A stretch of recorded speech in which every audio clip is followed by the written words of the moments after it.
Hello, my name is Greg Hornby. I'm a senior in the School of Music, Jazz Studies, guitar.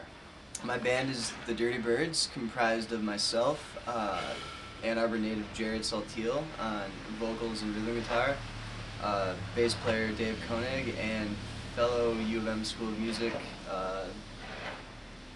colleague Colin Campbell. Colleague, that's what you call him these days. On drums.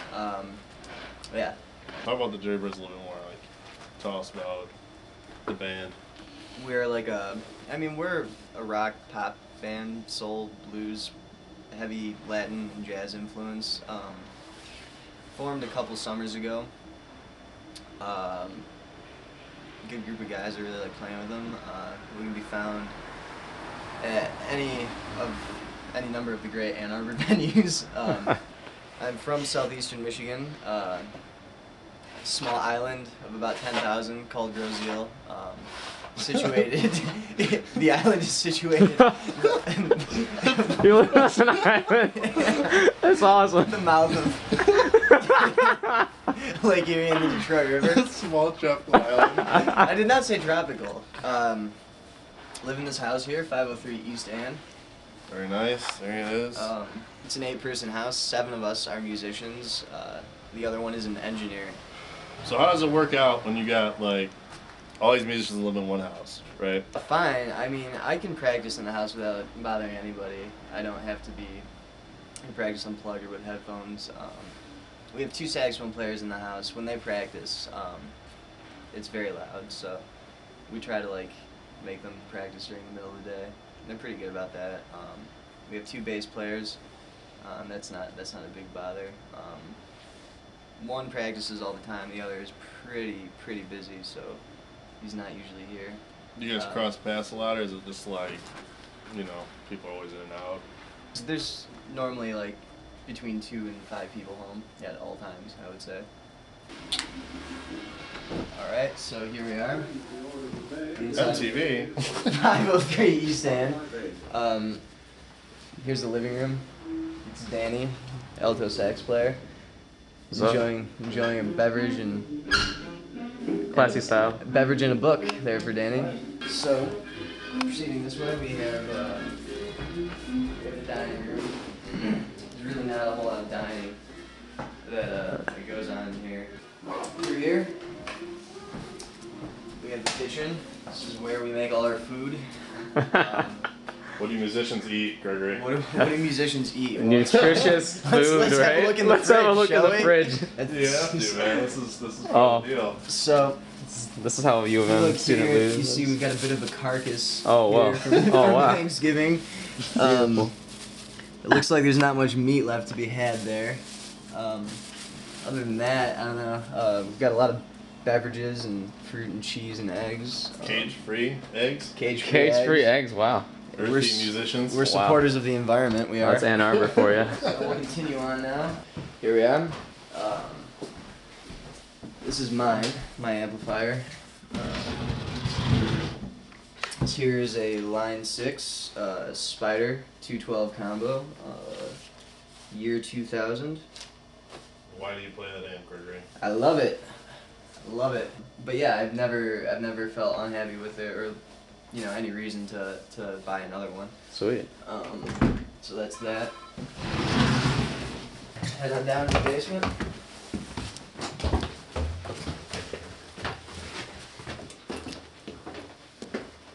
Got a mandolin going on here. Yeah, I like mandolin. Not very well in tune. No. Yeah. We continue on back here. Ooh, it's getting dark. We'll find a bit of a rehearsal space Oh, wow. happening. Oh, wow. This is Very nice. neat. I like this.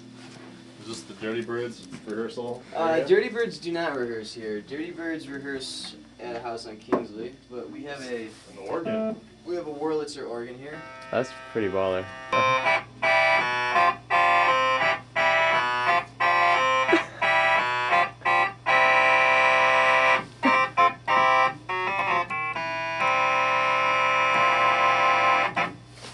So Is this pretty loud upstairs, or is this? Actually, yeah. Drums, bass carry a ton. This is right below the living room.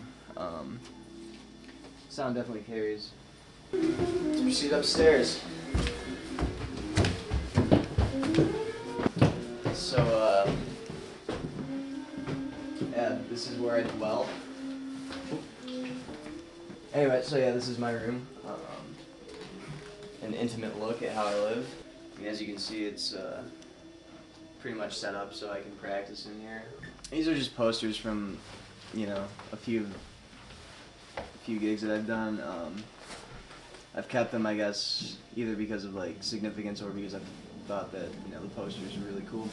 This top one was from a gig a couple summers ago when I was in a band with Dan called Cut the Scene, and we opened up for another band called Bellicose, which is a really, really killing rock band.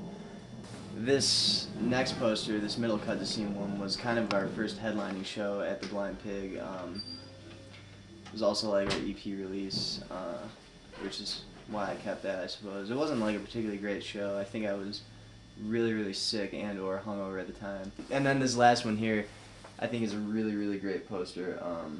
That is the work of Bernie J. Michael.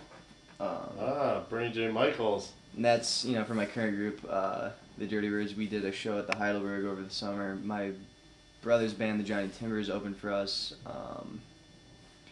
And, you know, we had a really, really sweet poster for it. The show went pretty well also. So, those would be the posters. Hopefully there'll be a couple more going up.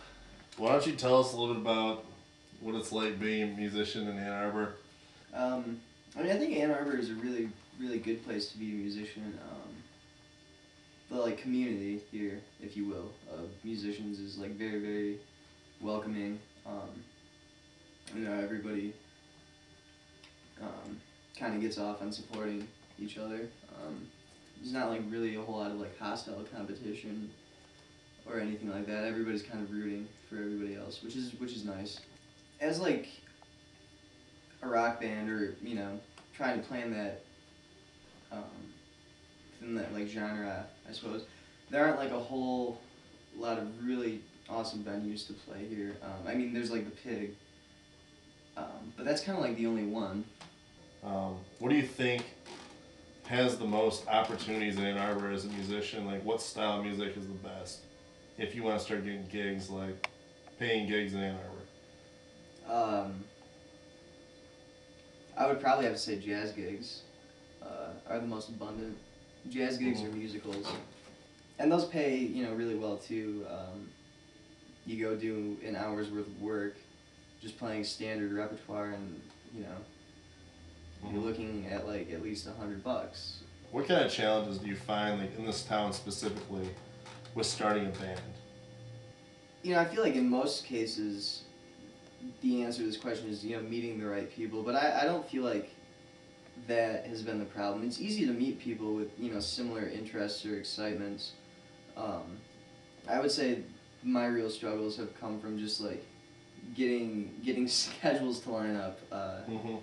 Quite honestly. Do you learn more from music in the school of music, or do you learn more from being a musician from your outside gigs? I feel as though it goes back and forth. I mean, there are definitely times where I'll examine, you know, my situation in music school and be like, not really learning, you know, a goddamn thing, and like, nobody can really teach you how to like play with people.